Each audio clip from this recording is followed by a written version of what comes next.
Alright, so hi guys, I'm doing another art tips video. It's been a very long time since I've done one of these, and that's because I personally think I suck at making tutorials. But I've had quite a few of my friends ask me how it is that I format my charms for ZAP Creatives.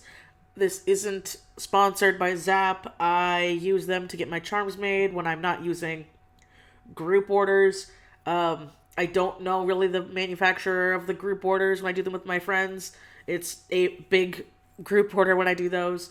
But when you're on a tight budget and you can only afford to make like a couple of charms at a time and you can't really make like a huge, huge stock order, I suggest using ZAP. I think they're really easy. They're where I got my original charms made besides my original Steven Universe set. So it's really easy. First, what you have to do is go to their website, make an account, either on the, UK version or the American version. If you live in the US, obviously get one on the American version, save you money. But it's really easy. What you do is you go onto the website and you purchase the thing you want. So it'd be like, okay, I want a 2.5, just like the perfect example here. 2.5, the one on the screen. Clear acrylic charms. All right. Once you've paid for it, they will give you a number in your account. I'll show that later. And you're going to need that number. But for right now, all right, I have all of them open because when you download the templates, they actually give you a zip file with all of their size templates. So this is 2.5. This is 1 inch. This is 2 inches. This is 3.5. This is 3 inches. And this is 0.5. So this is like, it shows you right there. It's they have the size dimensions. Now, as you can see, they are very different. And it says in the corner, I don't know if you can read that, but it does say, here, I'll make it bigger for us. It does say the number on the template, so that is also very helpful. Make sure you download the proper template for the one you paid for. I've made that mistake in the past, and it will fuck up the formatting. And now, as you see, it comes transparent. They have an Illustrator version, and recently I saw they have a SAI version. I actually haven't looked at the SAI version. I only know the Photoshop version, so we're going with the Photoshop version. So we got 2.5 here. And now, very important, and they make this very apparent in their how-to tutorial thing on the website, which for me, I'm a very visual learner. I love reading, but reading instructions with very little pictures to describe things can be a huge pain for me. So they explain that you're not supposed to rename these layers, so we're going to leave the layers as is. It should be official use only, white, artwork A, artwork B, gloss varnish, cut area, whole template, and loop template. So I'll have those public so you can see them public. I'll have them visible so you can see them. Now, we're going to go and get this little chibi head of myself drawn as an example. I won't be making a charm of this. It's easiest for the example. So, it's best to have it saved, whatever artwork you are using. Have the DPI very high. I say no smaller than 350 DPI. I like doing my stuff at about 600. I know some people go way higher than that, but shoot for 350 or 600 because it will make a difference on the file that you are using.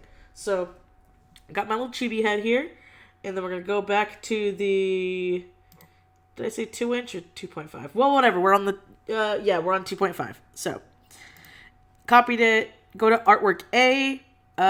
If you are doing a single-sided charm, I will have a visual on screen real quick of what single-sided charms look like because I have those, and I have a 2-inch one, not a 2.5, but I have a 2-inch one.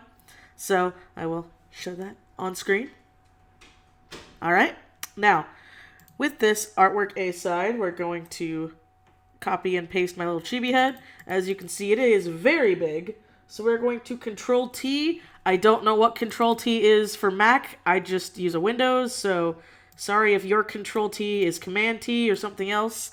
I don't know what it is. All right, so you're going to want to make it fit within the transparent part where it says place your design inside the blue border. Another good thing about ZAP is as long as it fits in the blue border, it can cut. So you can have literally a perfect square of your acrylic charm if you want.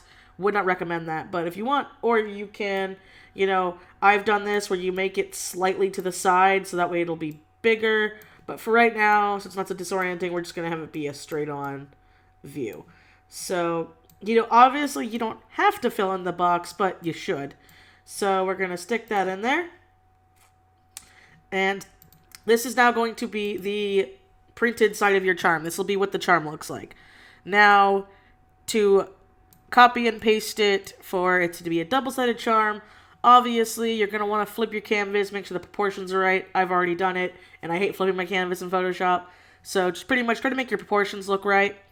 And then, if you didn't see what I did there, because I know it could be a little small on screen, take your artwork A layer, put it on the little, why isn't it letting me?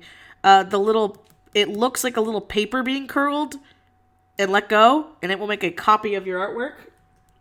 Take it, it'll say artwork A copy, put it above artwork B, and then all you have to do is merge down, boom, boom, boom. There you go. Now you got your double-sided charm, and then we're going to go to the gloss varnish level, the gloss varnish one. So again, take this, drop it, make it there, merge down. Obviously, if you didn't pay for gloss varnish, they don't charge extra, but I know I've seen people do fancy things where you can make the gloss varnish certain things. So let's say I wanted to have just my glasses be reflective. I can do that. If you want to have just your lips be reflective, I can do that. I've seen people do cool things like underwater effects or backgrounds. If you don't want it, there's no cost difference, at least from the US ones I've gotten for having a gloss varnish and having a matte. It's just all about preference. So we're going to have that copy of the proper size so it's easier. And I will have the proper color codes on screen, but for time and me not fucking up over my words, I already have a little color key of the colors you're going to need. And so, by the way, everything has to be in CMYK, so don't suggest just copying, pasting. Look at the color code that I have on screen. I'll have it in the corner or something. That will be what you need. Make a new layer. Create a clipping mask. And then the gloss varnish has to be the gray color. Don't know why, but it has to be the gray color. Now, this part's easy. So now that it's all one color, we're going to take the wand tool, and for the clear acrylic and most colored acrylics, they said to have a cut border, and have the cut border be anywhere between 10 and 20 pixels bigger than your picture. I believe for wood charms, now these are the charms, this isn't standees, I've never done a standee with them, so I don't know. But they said that you don't need to do the border, you can have the artwork just be the charm. I kind of like having a border in my opinion, so we're going to just go to select, modify, expand, and then we're going to do 20. Press OK, boom. And then we're going to go to my little, no, not that. We're going to go to my little, well, where'd you go? There you are. Go to my little color key. Again, I'll have the black numbers on screen. And then we're going to go to the cut area, and we're going to boop. There we go. Boop, boop. That's how easy that is. Now, now where it gets a little complicated, so we're going to, what I like to do is I like to make this transparent for a little bit. And then I get rid of the gloss, I hide the gloss varnish layer. So now I can see my artwork and how thick the border is going to be between the artwork and the acrylic. Again, wood, they say you don't have to do that. So if you don't care about that, don't worry about it. But with the acrylic, they did say you need to have the 10/20 border because there could be peeling or issues. So I haven't had that. But again, I like the clear border. So Do that, and now we're going to take artwork A again. We're going to make a new layer again. We're going to merge it into the white layer. And now what they suggest doing is to take the magic wand tool or a selection tool and go around the artwork. And then you're going to want to cut off about 1 pixel, they said. 1 pixel for the white layer. So we're going to do that. We're going to inverse it. We are going to go back to our little color code. If Photoshop will let me. Oh, thank you, Photoshop. Thank you so much. Just when you thought that, you know, you didn't get annoying. This is why I literally only use you for basic stuff. I never touch you in any other way. We're going to use the blue for white. I don't know why they say blue, but that's what they do again. I will show for the single-sided charms, you're going to get a white layer for this. I have seen some people do really nifty things, though, with the white layer, where instead of having a white, they will have sections that just don't have the white in it for double-sided charms, and then it'll add, like, a transparency kind of effect. So, you know, mess around, do that kind of stuff. And so now we have that. We are going to delete the underlayer for white, merge down. There we go, it's all saved. And now we need to work on where we're going to have the loop.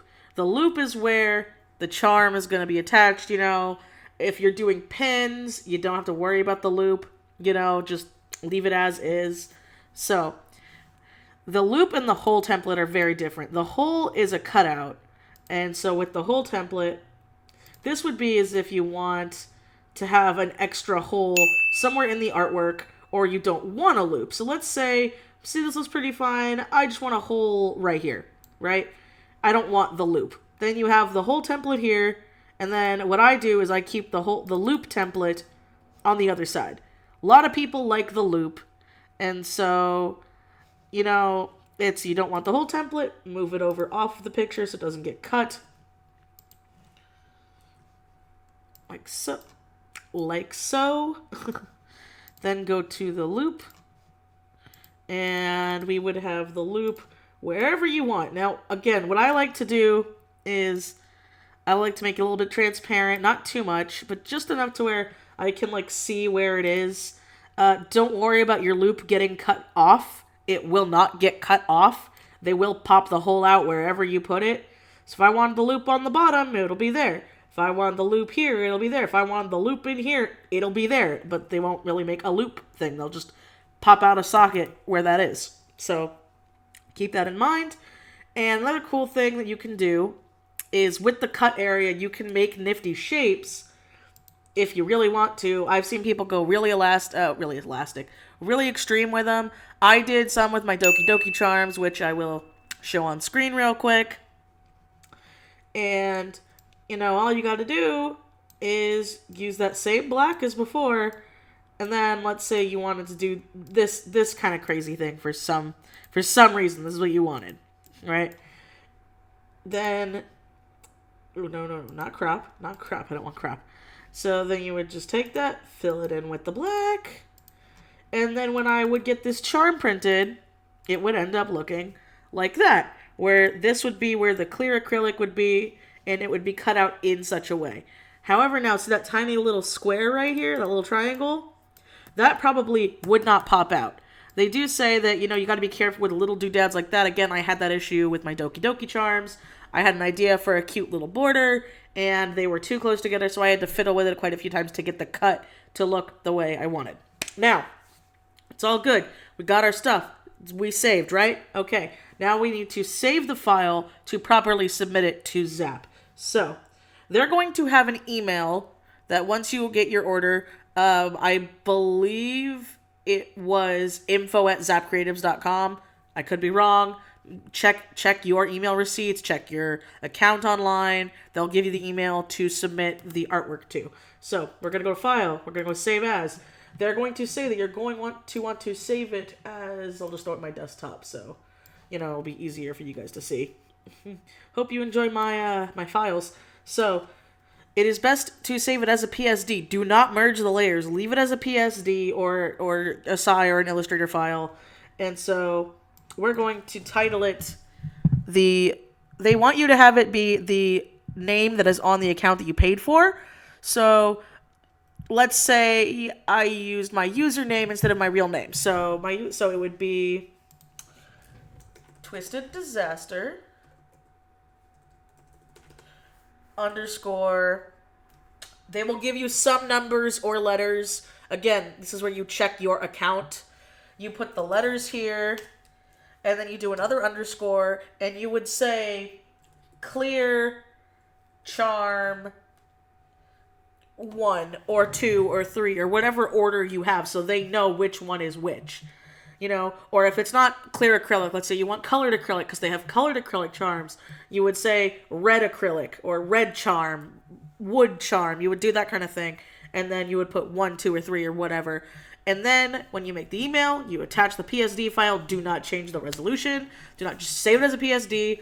Leave everything as is in the way they have it when you downloaded the zip file, and then send it off. And then within no time, you will get confirmation emails telling you when your artwork is with the art department, when it's getting cut, and when it's getting shipped. And then when you get it home, you will have a nice charm sent to you. Just so you know, though, in advance, these do not come pre-made. When I do my group orders with my buddies, they come pre-made with the lobster clasps and already in little baggies, ready to go. With ZAP, it is just the charm. They do offer an option to get the charm already put together for you, to where they'll do all that stuff. But to me, it kind of seems like a wasted price when you can get a lot of the stuff cheap, wholesale, on Amazon, Michaels, whatever. It just takes time. You have to put it together, obviously, so you'll have to invest in some needle nose pliers and some jump rings. But to me, it's not that much work for a cheaper price. So you get the charm, you're going to peel it up, you're going to put it together, and boom, there you go. That's how you use ZAP's formatting. That's how you use their website. And if you send it to them with the cut area being transparent, just make sure you don't save it as transparent. See how my opacity is at 79%? They could easily make it 100. So if that's easier for you when looking at your files, I tend to do that so I know which charm is which if they look a little too close together. So that's it. That was my little art tips. Hopefully that helped you guys, and it'll help anybody in the future as well as my friends watching this, because I know a lot of my friends were asking. So I will see you guys next time. Bye!